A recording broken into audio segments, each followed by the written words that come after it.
Daily operation for the 2024 season at Kings Island is now in the books. So how did the park do? Hello everyone, alongside Ryan Sir, I'm Don Helbig, and this is Tower Topics.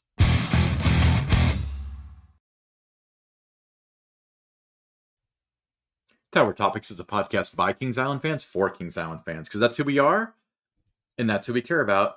Don, it's already time for a performance review. Can you believe it? It is. Daily operations. Hard to believe. Man, summer just flew by, didn't it? I feel like the park goes from weekends to daily to 8 o'clock closes in the blink of an eye. It does. You know? I don't know. Well, we have a list of things that we want to kind of give a performance review on. We did this at the beginning. It was a midsummer. I guess it was like early We July. did like a midsummer type of review. Yeah. And then after the end of the season, when everything is said and done, we'll do one that's kind of, we did hot takes before the park opened, and we'll visit that at the end of Winterfest and kind of compare everything that we thought we'd like to see and see how it all did. But this is a performance review through the end of daily operations, based on the experience that Ryan and I have had visiting the park. So let's start with operations, Ryan. Yeah. So with operations, we're talking about, we're not critiquing ride operators or safety or anything like that. That's not our wheelhouse.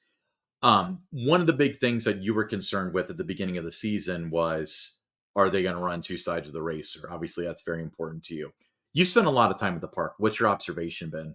Well, I mean, it's disappointing, that you have a watered down experience if you get there and you hear people in the morning, 10 o'clock, 10:30, they're back at the racer and they're like, you take the blue side, I'll take the red, and they get up there, oh, we can only run one side. So it's a little disappointing that way. Or at the end of the night, 8 o'clock to 10 o'clock, one side's operating. So, we had kind of been led to believe before the season started that wasn't going to be the case this year. They're going to run everything full capacity. And we found out real quickly that wasn't the case. But, other than that, I mean, I think operations wise, I mean, they all, the park did a great job. I think, 52 years, Kings Island has always been one of the best in the industry when it comes to operations. And I didn't find that to be any different this year. Yeah, I mean, you got to think Kings Island for at least my whole life has always been, no matter what, no matter if the park is dead or whatever, the Beast is running 3 trains, and this would have been the year to stop that, and they did not do that. So I am very grateful that through all her faults and through all her uh, upsides, that core thing about Kings Island that really makes it like one thing that we can always brag on for our home park is remaining very, very strong. So That's right. let's move on to food and beverage. There was an episode of what show was that? Family Guy, when Quagmire. Do you ever watch Family Guy? I do not. It comes on the same time as ESPN. Okay. Uh so so Quagmire is like this real like pervert guy or whatever, and he his friends introduced him to internet pornography because he was like 40 something years old and he had no idea that there was like porn on the internet. And as soon as he discovered that, that's all he did for like a week. Like they didn't see him at all. Well, I feel like that with you with the pub burger, where I've been telling you about it for a couple years now. How many pub burgers have you had so far? Oh my God. I do know. I mean, I'd have to go back and look at my list, but I mean, it was more than 30 that I had, and it it became one of my go-to meals. I also found other places around the park that I enjoyed. I thought the French Corner, they had some good things there. Did I tell you I tried the Bang Bang Shrimp thing? Yeah, that's really good, isn't it? That's top 5 one of my favorite theme park Yeah, foods I've ever exactly. had. I mean, it's So really good good. there. Yeah, and the burger they have at Jukebox Diner, I think that was outstanding. Chicken Shack, I thought if you like the Wendy's spicy chicken sandwiches, that I think what you have at Chicken Shack is better than what you get at Wendy's. So Yes, I and think it's food better and than beverage Chick-fil-A. wise, yeah, better. I mean, I think the best thing that I did was got the dining plan because it allowed me to really explore the park, the different culinary experiences that they have to offer. I tried some foods I might not have, wanted to try without that dining plan. And I think, across the board, Ryan, I thought, that was the best thing at the park for me this year was the food and beverage. I thought the culinary experience was off the charts good, far and away exceeded my expectation. I knew there'd be some things that'd be really good, but I only had one meal the entire season, 28 visits. That I found that was a little disappointing, and that was when I got at when it opened, Pigpen's Mess Hall opened, and I got the Met with the cheese sauce and the bacon bits on it, and it was cold, like it had just come out of the refrigerator. That of all the meals I had was the only thing disappointing. Everything else was spot on. The pub burger was good enough. I kept getting it. The tater tots were good. Uh, just moving around the park, there wasn't anything that was disappointing to me. And I think the food and beverage team there at Kings Island, the quality of the food, it does not get the attention that it deserves. I think when you're looking at top food in the amusement theme park industry, they really are top five. I think in my book, they're top five. And Yeah, it's amazing how good the food is and how few people, especially those that like travel around and that know about it. yeah. I think that a spotlight should certainly be put on it. Now, one thing I'll say about the pub burger, is I've never had a bad pub burger.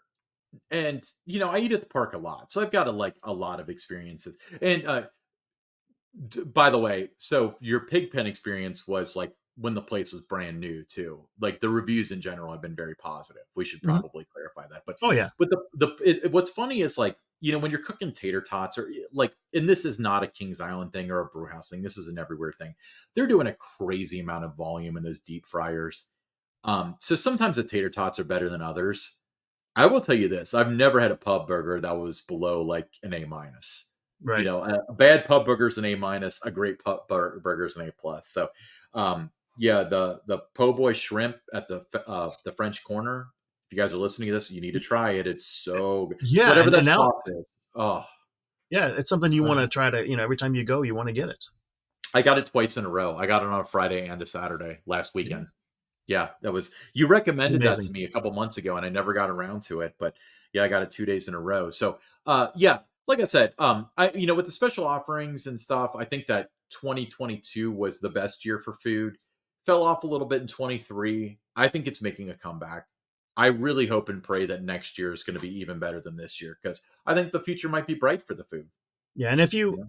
are someone at Kings Island that has like the dining plan and that, talk about how good the food is and make sure people know, like Chef Perez and the others on the culinary team, that they're getting the props that they deserve, because I found that to be, like I said, the number one experience for me this year has been the culinary experience. Just blown away by it. Yeah. Let's move on to entertainment. Is that yep, entertainment. So Entertainment, yeah. You I and got I to had bid you up some, for this. yeah, yeah. We had some. When we saw that some theaters and that were going to be dark, it looked like it was going to be maybe a dark year for entertainment at Kings Island. But the country show was outstanding. I thought It was an A plus.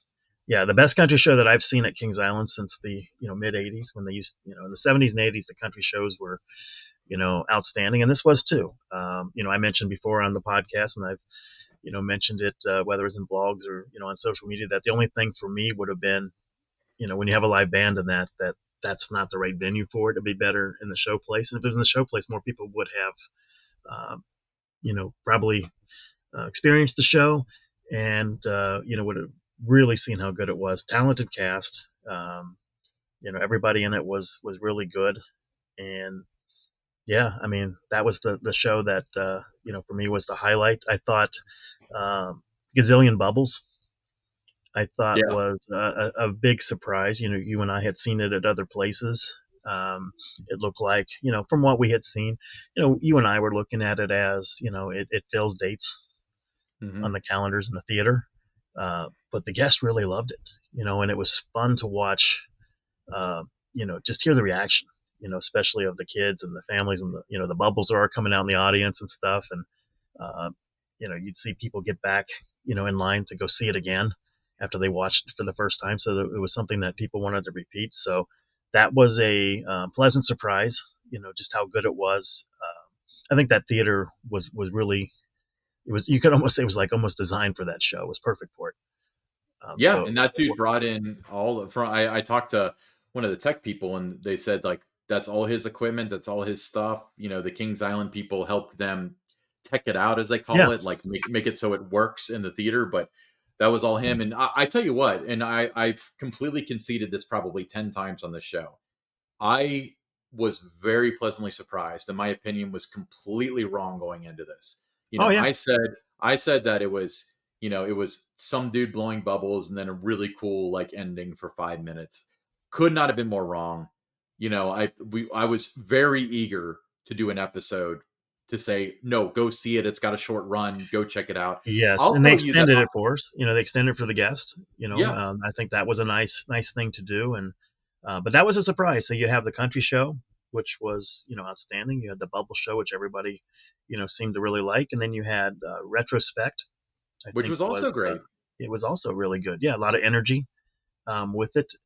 It was much better show at night than it is early evening hours. With that, the stunt show over in the Showplace Theater. That was different than what they had done before, but it kind of tied in well with the Camp Snoopy, being new with the camping theme with it. So I thought that was fun. Saw that a few times, and so yeah, another you know really good show for guests to watch. Very entertaining. Something you wanted to watch more. That's another thing too. Do you want to watch these shows more than once? And if you do, then that it's a good one. And then Under the Stars. That was a really good nighttime show, and there were elements of that I like better than Fun Fireworks and 50 a couple years ago. Not as long, but there were Mhm. elements that I like better. So, and that's still going, through Labor Day on the nights the park will close at 10 o'clock. But entertainment wise, you would like to see longer show runs. I think that's added value for guests. If you have people that, in your group or, grandma, grandpa, mom, and dad, maybe they don't want to ride the coasters or something and they're looking for something to do. When the theaters are dark, there's nothing for them to do, outside of, maybe just grabbing a meal or just sitting on a bench waiting for the kids to get off the ride. So I think it's added value when you can have the theaters, um, running, pretty much from Memorial Day to Labor Day. But what they did, was really good. It's just the only critique of it would be you just wish there was a longer, run for all of those shows because each one was a little, shortened from what it had been. I'm going to say this, and I don't want people that are involved to think that I'm trying to be condescending because I mean it very honestly. I feel like they were very successful in doing a lot on a little. Like Yes. they clearly had like very large boundaries to work with this year, but feel like I don't feel ripped off from an entertainment standpoint. I feel No. like the bubble show was good enough and it had just long enough of a run that I didn't feel like that theater wasn't used this year. And Right. same with the stunt show. Retrospect ran pretty much all summer, so that was part of the course, but that was a fantastic show. And then the country show, like you said, was just amazing. And then the Amazing. fireworks, if they can have that level of fireworks every year, I mean, come on. You'd That's be so happy. good. Yeah, you'd I be would an be very automatic happy. renewal as soon as they went on sale at the lowest price, wouldn't you? You wouldn't wait for months to do it. Well, I honestly, it's like I've been questioning this a lot because they did Adventure Awaits last year, and I remember just hating it. But I wonder if that was the Fun Fireworks and 50 hangover, where you want to follow Streisand. Well, here you go. Yeah. Anyway, that's neither here nor there. Special events. So we're talking Food and Wine, Grand Carnival, and the Ace Spring Con as of this recording. Well, let's Uh, start with the A Spring Con since that was the first thing that they did. yeah, Limited people could go to that. You had to be a member of the American Coaster Enthusiasts, but I thought 3 days. I thought it was an excellent event. It was a good replacement for coaster stock. There were some things that the participants got to do that weren't ever offered at coaster stock. So for those that had gone to coaster stock, this was something that was a little bit of a different experience in some respects. But I thought that was very well done. yes. I'll take your word for that because I wasn't there. Now, Grand Carnival, we discussed at length. Um, we asked Grand Carnival or Bland Carnival, and it's funny because a lot of people came at us saying that we were too negative. But if you compare what we were saying to the people that were commenting on it, we were very moderate. Yeah. There's a lot of stuff we missed, but again, uh, 2019 was the best. They pulled back a little bit in what 21 or so. And then more 2022. Well, 22 was a Oh, 20, I 50th. mean, So, 2023, yeah, 23, I mean, yeah, yeah, 23 was not good. I mean, no, watered you, down. you can't argue with the parade and stuff, but when it's Grand Carnival in name only, whatever. But this felt more like Grand Carnival. Not perfect. We discussed a lot of it, but still like worthy of the name and stuff. So Yeah, I mean, it was I good. would The say, parade was good. I liked yeah, it at 9 o'clock at night versus like a 7 o'clock, 8 o'clock kind of start. I think, with the floats, they just look nicer at night when you can see the lights and everything on them better. I like the change in the parade route. I like that. That's yes. the first time I had seen it, going around the tower that way and going the opposite way on International Street. So that was very good. So let's move on to food and wine. This was a new event that they had in the spring. Um, I experienced it a couple of different times. There just wasn't a lot of. I mean, okay, we're going to go back and talk about how good and how hard the Kings Island, the entertainment team, the tech people, and everything. All the work they put into that. It looked spectacular in Tower Gardens. Looked great. It just that there just wasn't that hype, that buzz. People talking about it before they got to the park, and then they would look at the signage, wondering what it was. So I think awareness-wise, if they were to bring this back, I would try to kind of ramp that up a little bit and make sure more people were aware of what it was. So I had this discussion with somebody. It might have been you on this podcast. So fast forward if you've heard this before, but I think it was actually on KI Central. But parks have events for two main reasons.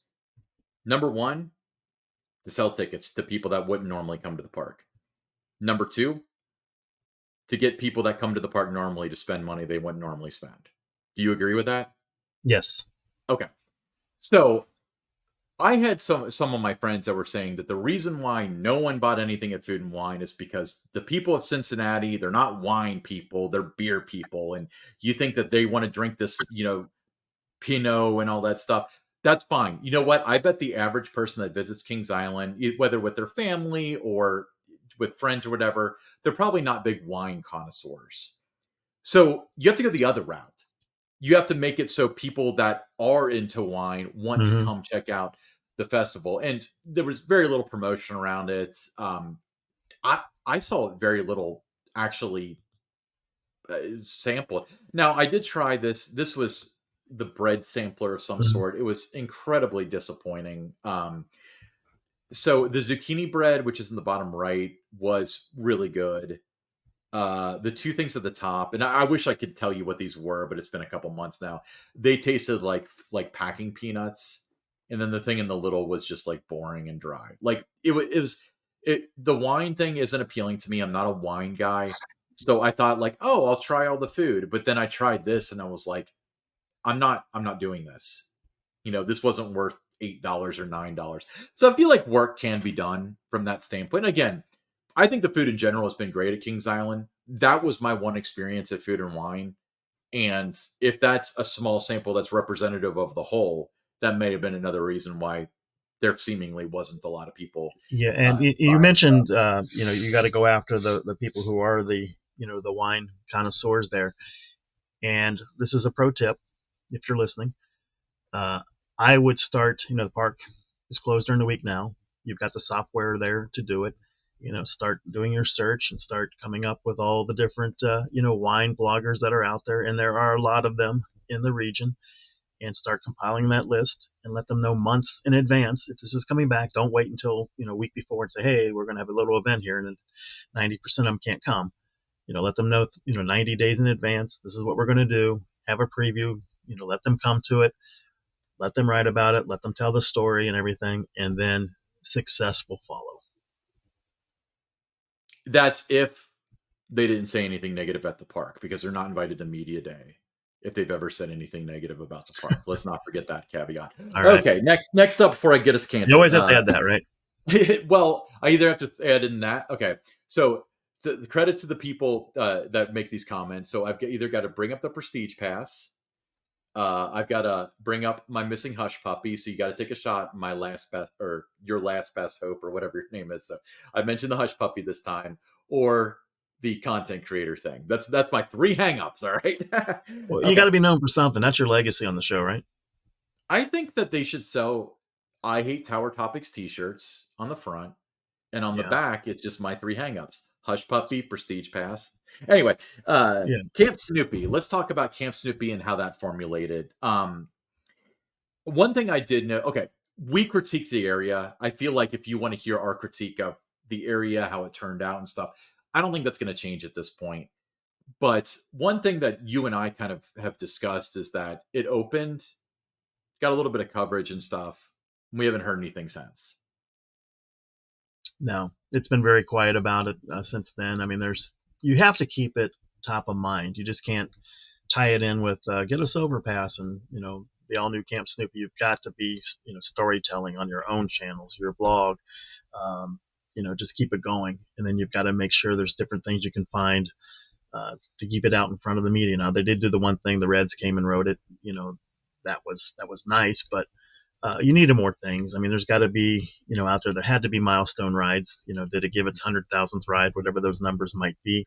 Those are the kind of things you could do to get it, coverage, not just in Cincinnati and Dayton, but you could get it in the outer markets. Louisville, Lexington, Indianapolis, Columbus, West Virginia. Just things like that for people to know that not Planet, but Camp Snoopy is there, and you've got this new family roller coaster.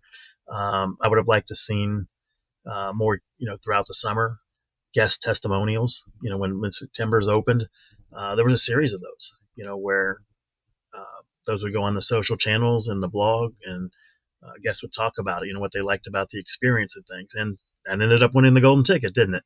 Right, because it was kept top of mind from the time it opened in April until the end of the season. There was always something out there, every week about Mystic Timbers, whether it gave its, 500,000th ride, its millionth ride. Here's these testimonials. And those are the kind of things that I think they missed the mark on with Camp Snoopy, that it opened, they had some media out in the morning, and then you just didn't hear about it anymore. Yeah, and unfortunately, there was a small group of people. I wouldn't necessarily say they were all influencers, but there were people that are, the loud minority that were, all from April until opening. This is going to be the greatest thing that's ever happened in the history of the world and will never be beaten so long as this world exists. And then it opened, and then they were like, yes, we were correct. It is the greatest thing in the history of the world and will never be beaten. And by that point, they were saying all that stuff so long. I was like, yeah, of course you're saying that. Yes. And then they move on to the river racers, where that is going to be the best water coaster on earth. And it's like, we've heard this story before. So yeah, the testimonial thing would be nice. Yeah. But just What find people, and not like find people that are going to be the shills for you. Make it authentic and genuine. Get the families as they come off the ride and just say, "Got a second?" You don't even know these people. Those are the ones you want on your testimonial videos. Is the people that you don't know, because if people know that the people that are in the videos, no one believes it. Yeah. Let's move on to merchandise. So I'm a pretty big fan of park merchandise. I Hmm. don't but I feel like this season has been pretty good with merchandise. Yeah. This is an example for those of you watching on YouTube, as you should be. But this is Banshee's 10th year, and they Hmm. had anniversary shirts for Banshee, Diamondback, and Beast. Yeah. Um, they have new season pass holder gear. Did you see that? I did. Yeah, so that's really cool too. Like I said, you'll almost never find me in a coaster T-shirt or whatever. And part of that, to be fair, is because a lot of people know that I do these podcasts and stuff. And the last thing I want to do is be like, "Of course you're wearing a Vortex T-shirt. You love that." Yeah. I try to separate myself from my theme park self in some ways, and that's one of them. But I do wear the Bucky shirt. That's what's important. But Yeah, I'll wear a I Bucky shirt, or I wear these Hawaiian shirts because they're a comfortable fit. Yeah, well, but I do have especially when I go to Disney and stuff, I love the shelf sitters, that the housewares, stuff like that. That's what I really Mhm. like. I like made to thrill posters and stuff. I just I don't always. I mean, I know that I'm kind of a hypocrite wearing a Bucky shirt. This is clear to them, but I don't No, no, you're always not. enjoy being a billboard for somebody else. That's the way I kind of see the stuff for free. That is. Anyway, decent year for merchandise. I've liked I it. thought so too. The only thing I found, and as we saw throughout the summer, they started to merge the online store over Yeah. to all the parks on that same website. There wasn't the awareness in terms of what had been done in the previous couple years, where it seemed to stop middle of last summer.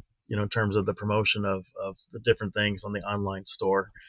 Um, so in that respect, in terms of getting it in front of me as a fan of the park, looking on their Facebook page or their X or their Instagram, um, or the blog, there weren't the stories and things out there driving you to the online store if you weren't at the park, type of a thing. But other than that, being in the park, I would walk through the stores and yeah, I thought everything looked great. A lot of merchandise that I'd love to have, but I'm at that point now to where um, you know, my wife would shoot me if I brought back, more memorabilia and more shirts and those kind of things because, we got so much stuff. And she says, where do you want to put it? Where are we going to do this? So I got to be careful with that. But there are things that I really did like and want. Yeah. It's funny because in 2022, me and another friend of mine had figured out your schedule for. I assume it was you. I don't know if it was you or if it was the brand team or corporate or whatever. But when we knew exactly when the new Made to Thrill posters were going to come out, Hmm. we knew which day and which time, and when the 50 pins for 50 Right. days, we knew exactly what day and what time those were going to come out. So we'd go on the online store and keep on refreshing at, like, I don't know, 10 Yeah. a.m. on Tuesday because we knew the new pin was coming out. Well, we did So, mention though at the beginning of I was doing the blogs at that time, but I remember, mentioning that this was a series and it was going to be every mhm. whatever date that was, Monday or whatever day of the week it was, that was gonna, something new was gonna drop, whether it was the pen series or you mentioned the Made to Thrill poster. So yeah, I mean merchandise, it really in the last 4 or 5 years has really kind of been elevated. I think since 2022, they took a big step in the right direction and the momentum has continued. Now, to be fair, because I know we do have the ear of some Kings Island people, I would be remiss if I didn't complain on behalf of a friend of mine. Hello, Alex. I know you listen. That we haven't had a Made to Thrill poster in quite a long time, and Cedar Point is getting second editions for each of their rides. I'm just putting that out Yeah, there. I'd love to see more Made to Thrill. Now, in a in a few months, I'm going to reconfigure because we're doing these podcasts and different things. I'm going to reconfigure and make more of a like a studio type room at my house. And at that point in time, I am going to want Made to Thrill posters on my wall. So yeah, I'd like to see a second run of those posters like Cedar Point is doing. Cedar Point, oh my gosh, they crush it with those Made to Thrill posters, don't they? I like the obscure ones, like the Hotel Breakers one. They so Kings. This is the ones that Kings Island has a Coney Mall one and an International Street one. They need Rivertown, and I don't think they could do Planet Snoopy. That would be having too many hands in the pot. But other areas of the park, that's what I would like to see. And actually, um, what I want to do is coming down the staircase have Yes. International Street, Coney Mall, Rivertown, Actions, all that. That's my vision for it. Um, Plus, I want to see Made to Thrills for more obscure rides and more like historical rides and Hmm. stuff. I think that would be really cool. And so I had been told by somebody that's in the know, and they broke their promise, but they assured me that there was going to be a Kings Island 50th poster that was essentially for Fun Fireworks in 50. Never came. Never That came. that would have been, just imagine, like, Eiffel Tower, the drones doing something, firework. That would have sold. I really think that Hmm. would have. That was a big miss. But Cedar Point has Hall Weekends with the hearse on it and stuff. I think Haunt would sell pretty well.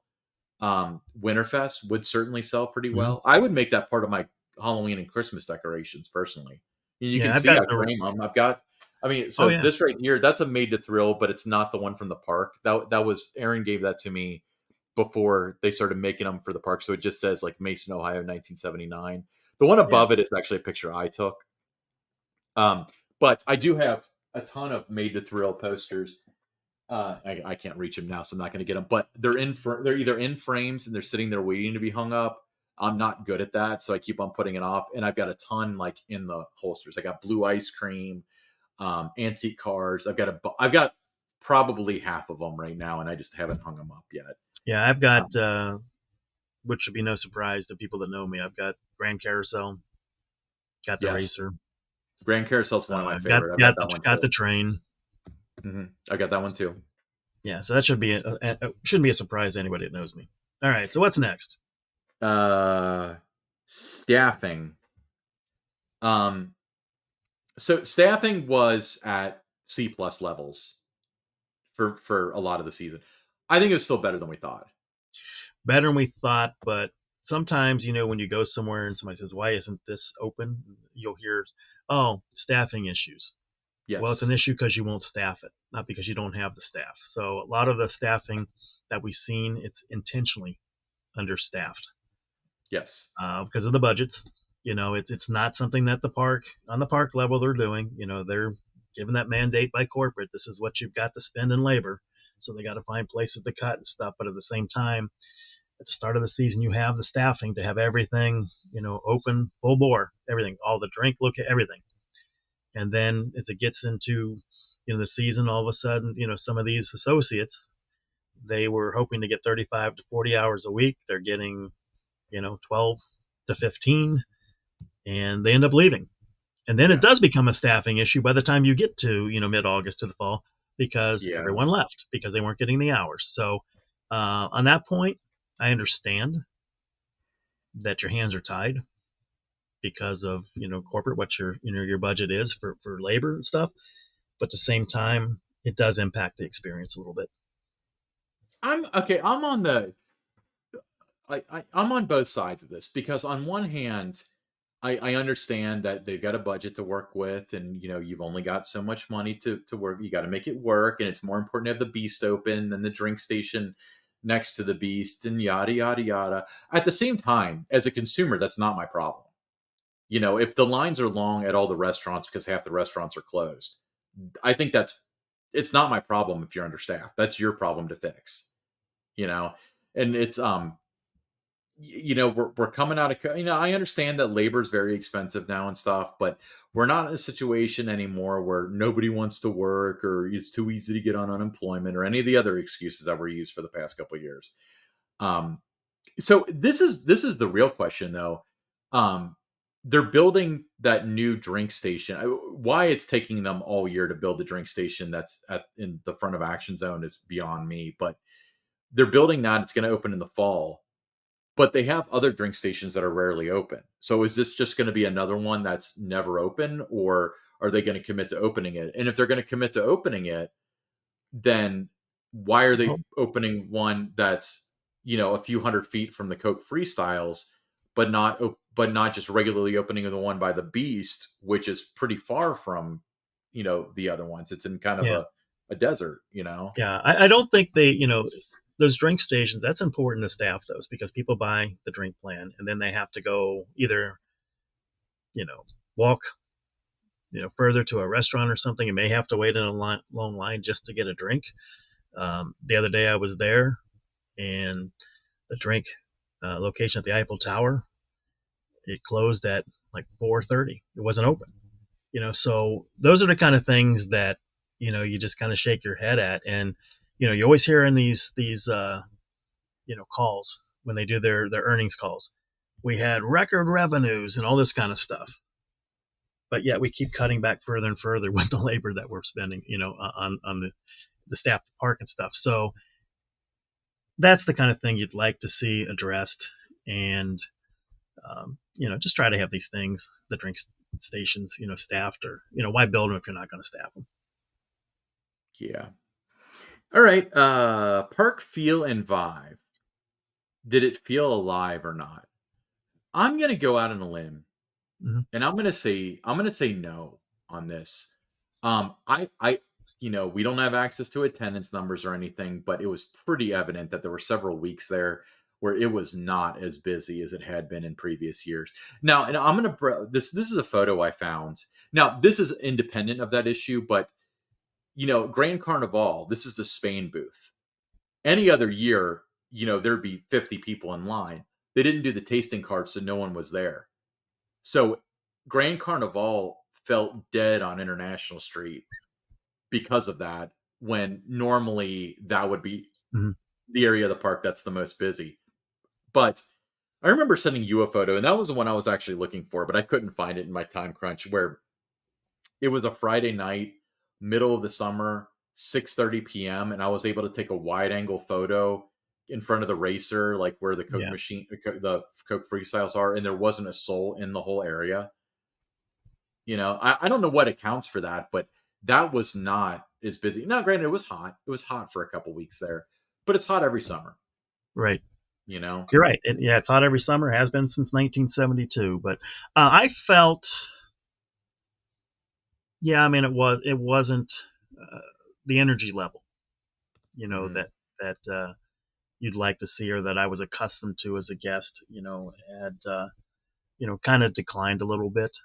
And I don't know if that's because sometimes you'd walk by places and they, like you said, the drink stations, nobody's there and stuff, or the games.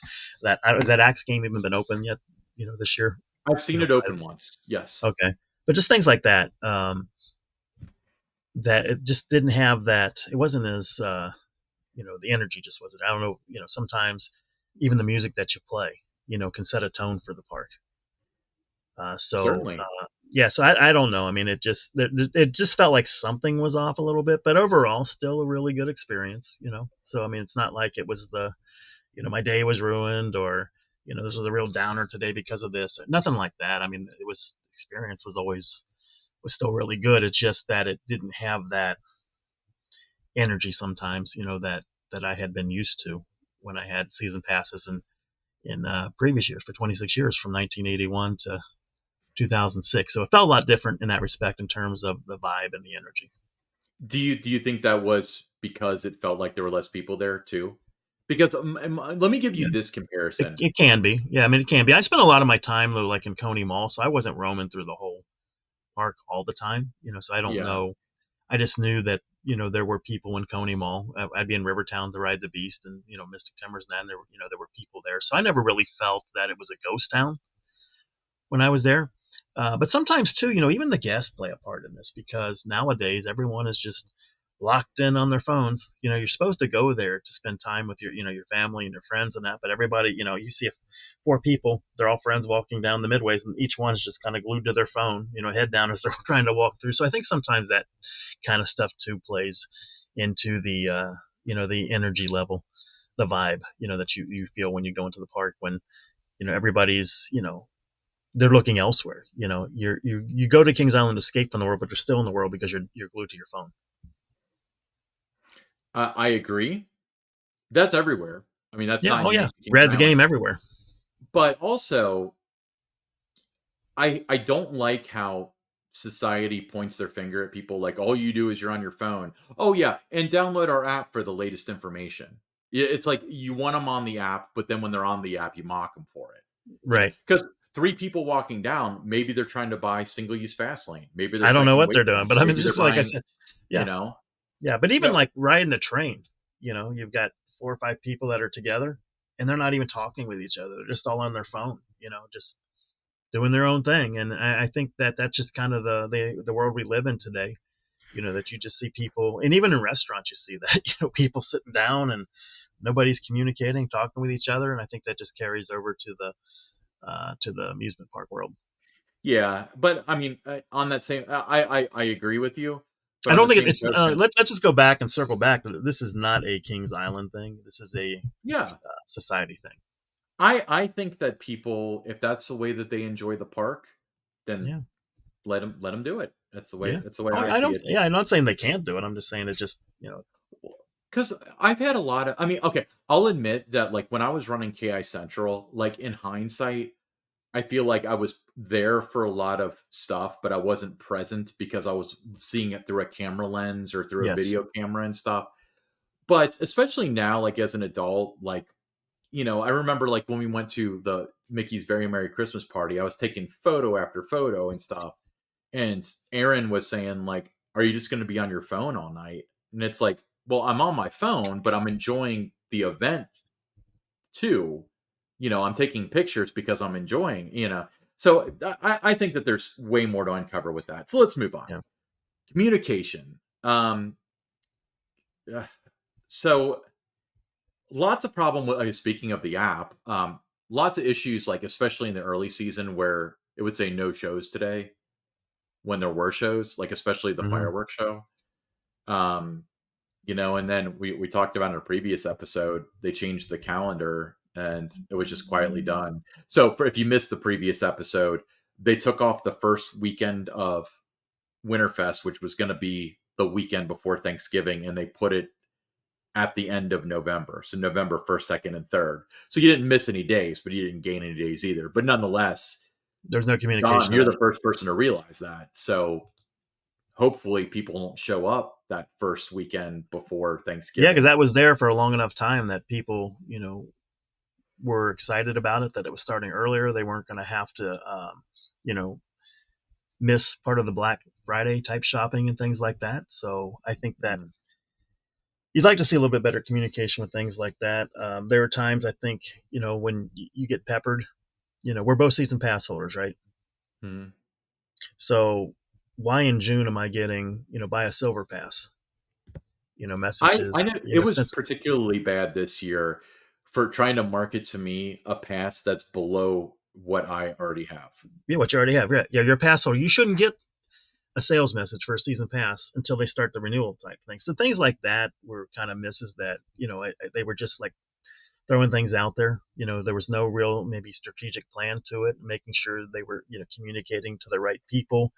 Um, so just little things like that. And that's something that I would think over the next, 4 or 5 months, if I'm, Kings Island, I'm really working, especially that's not always being triggered from the park level, with these sales messages and stuff, but work with your brand team, let them know that these things are going to the wrong audience.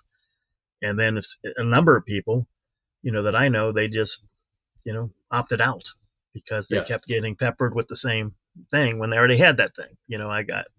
I don't know how many times I got buy a silver pass in June when I already had a gold pass and had visited, over a dozen times. So I don't know. I just think there's things that, and it's not, like I said, it's not necessarily at the Kings Island level. There are these brand teams, and there's the web team, and there's all these other layers that are in place now that weren't there 3 or 4 years ago. Sometimes I think, things might have been better when it was done at the park level. And you had the marketing team and everybody at the park level, not in Charlotte. Because I Yeah. would imagine there's things that go out that the park doesn't know are going out, and it just like we didn't know they were doing that. So the communication, we're not just talking about at the park level, we're talking about as a company, from the corporate team, all the marketing at the corporate team, make sure that that communication is there with the team at Kings Island and everybody's on the same page, and making sure you're targeting the right people with that kind of those kind of messages. Yeah, so I worked with a group at my employer that does the push notifications. I was on a loan to them for about 6 months, Yeah, and I'll tell you, so their app is downloaded by more people than Kings Island's by a huge magnitude.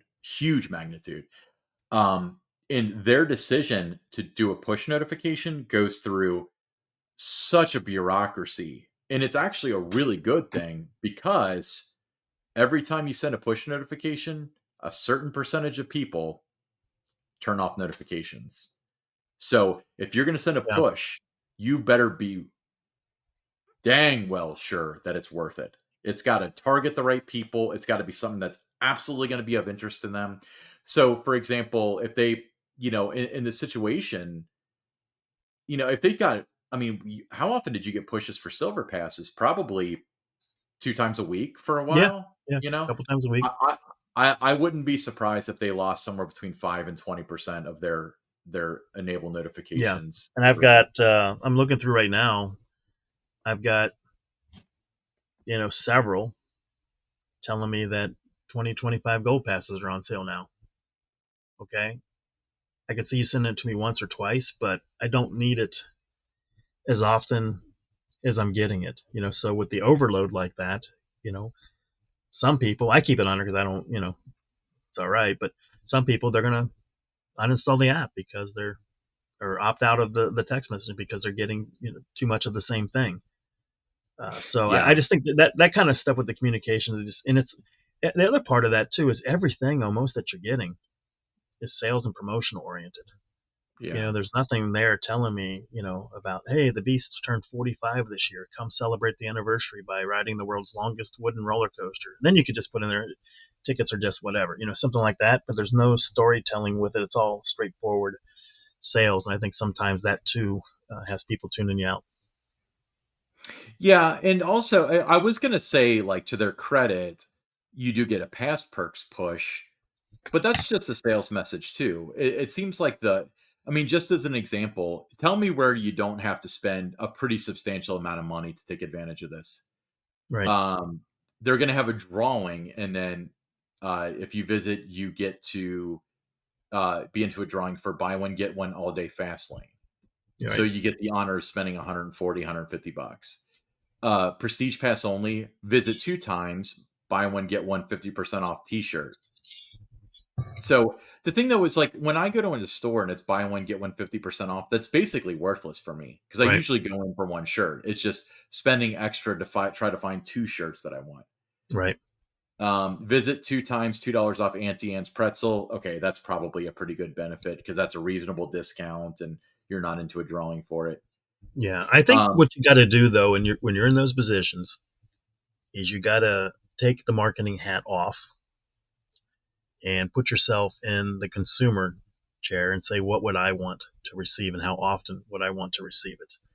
And if you do it that way, you're going to be a little more efficient and you're probably going to get better results because people aren't going to tune you out because they're getting bombarded with so many of the same messages.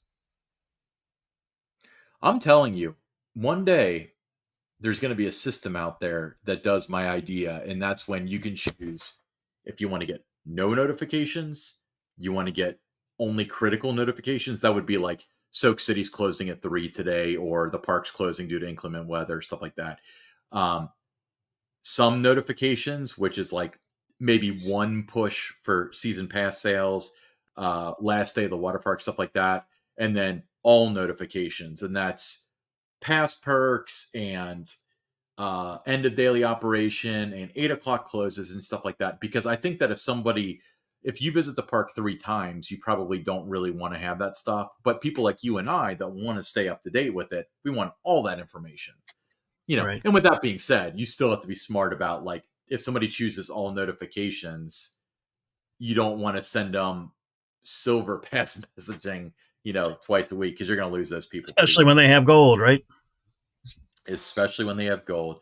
Right. Don, we discussed buy one get one half off T-shirts, but what's a T-shirt that you know of that's so reasonably priced that you don't have to do a deal like that? Well, that would be the Tower Topics T-shirt. It comes in a Carolina blue, kind of like the blue if you're watching on YouTube right now that Ryan is wearing with that Little lighter. Bucky's T-shirt. Yeah, a little bit lighter maybe, but it's $22. Comes in whatever size you want, and what you would need to do is just send us a direct message. Go to our X Tower_Topics and let us know that you're interested. We'll send you a QR code, and then once you've placed your order, it's just a matter of days before we get the shirt out to you, and then you can join the hundreds that now own a Tower Topics T-shirt.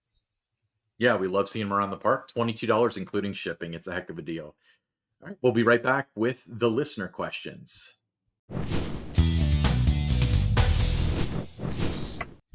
First listener question. This is from David C. from Utica, Michigan. How did they decide on a one-third scale version of the Eiffel Tower as the park's centerpiece during the design phase? Always been curious how they decided on the Eiffel Tower and if there were any other considerations for a centerpiece. Well, it was originated at Coney Island, right? Right. That was the original plan, and Gary Walks. He'd been to Paris. He was intrigued with that European, kind of look and that, and it was going to go. You're right at Coney Island, but when they started looking at relocating the park, he held off on that. And then, as they were developing plans for Kings Island, that was going to kind of become that that centerpiece, that landmark, type thing that could be seen for miles, away from the park. Was designed to fill that role, to kind of be that landmark in the Warren County area, and also kind of service, when you come into the park, it's kind of the caretaker It of Kings is. Island. You got to kind of look at it that way, but that's why the Eiffel Tower was chosen. By the way, I've Now, never been to Utica, Michigan, but I hear it's nice. yeah, it's very cold in the winter, I'm sure. Now I'm not sure if he's asking this, so I'll ask it. Do you know why it's a 1/3 scale and not a 1/2 scale or 1/4? Was that just what fit into the budget, or I would the imagine space, that it or was part of the cost, but I mean, how big do you really need it to be? It's going into an amusement park, right? So, twice as big as the Eiffel Tower, so it can be the world's tallest Eiffel Tower?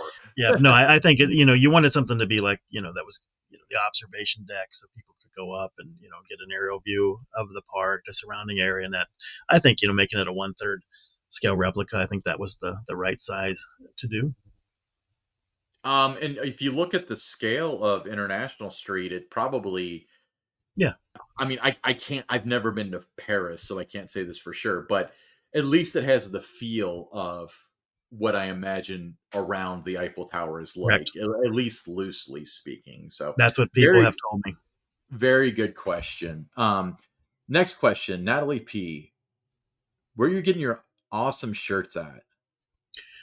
Well, if she's talking about Tower Topics T-shirts, that is something that my wife produces for Ryan and I. She does all the work on that.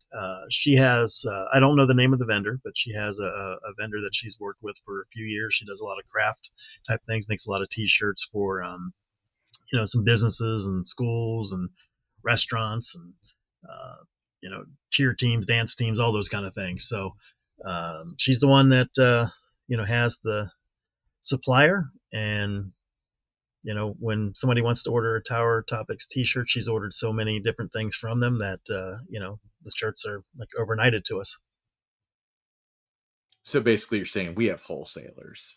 We do. We have wholesalers. We Yes, have wholesalers. Okay. Uh, Next listener question, Jason L. Don Helbig. What in that's your me. industry? Yes, this one is a question for you, I presume. What in your industry opinion should KI replace the Vortex with if it were to be another coaster?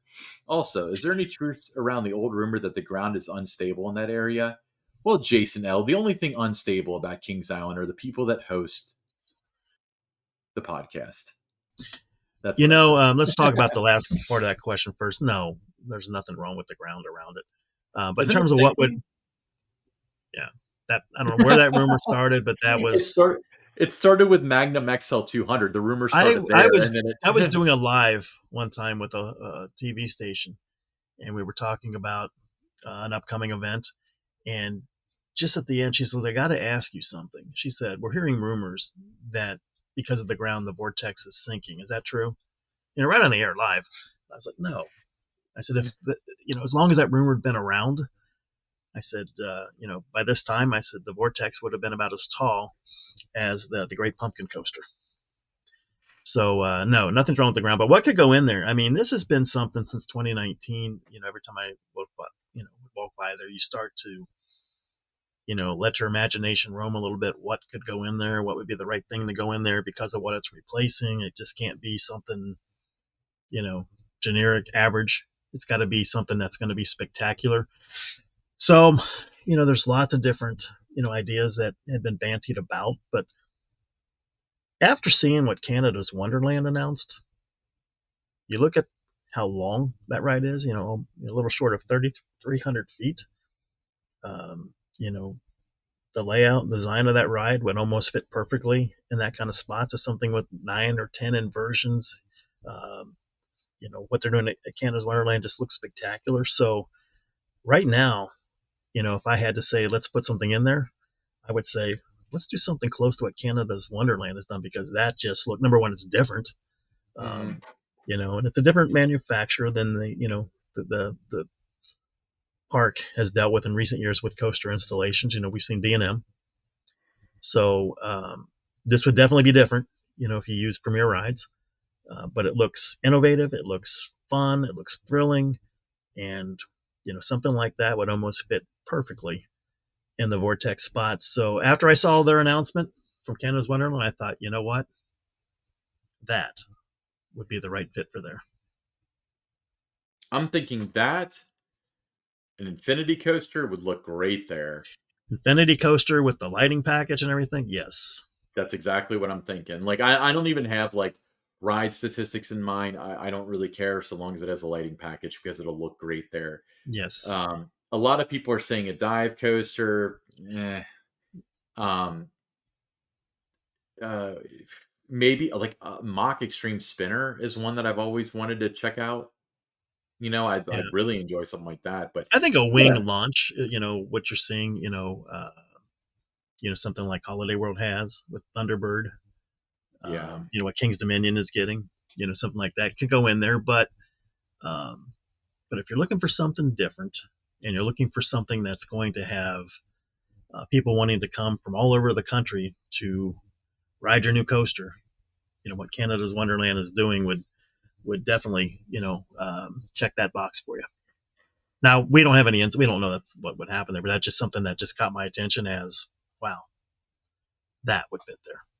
Now, with that being said, okay, I'm not. Again, I'm reiterating, we don't know, but every single coaster installation is a test. If this goes in, the construction goes well, it's reliable, it's popular. You know that they're turning heads for like, okay, where else can we do something like this?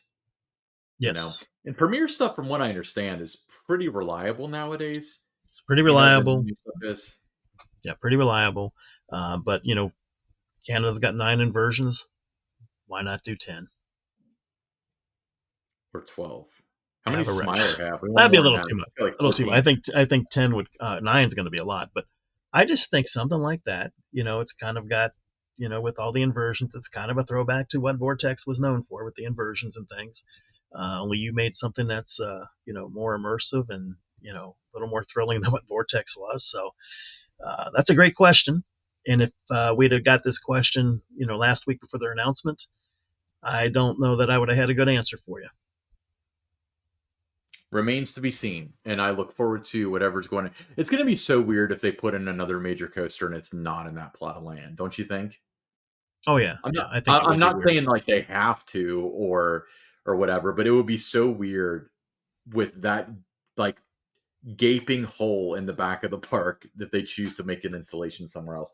But I think that I mean, obviously they're not going to put in a big coaster until there's that kind of capital year, but they're probably also waiting because they know that that land in the eyes of the people of Cincinnati is pretty sacred and they can't just put something there. No, it's got to be spectacular, and it will be, I think, when that time comes. I think so too. All right. Hey, I'm Ryan Sir along with Don Helbig, and this is Tower Topics.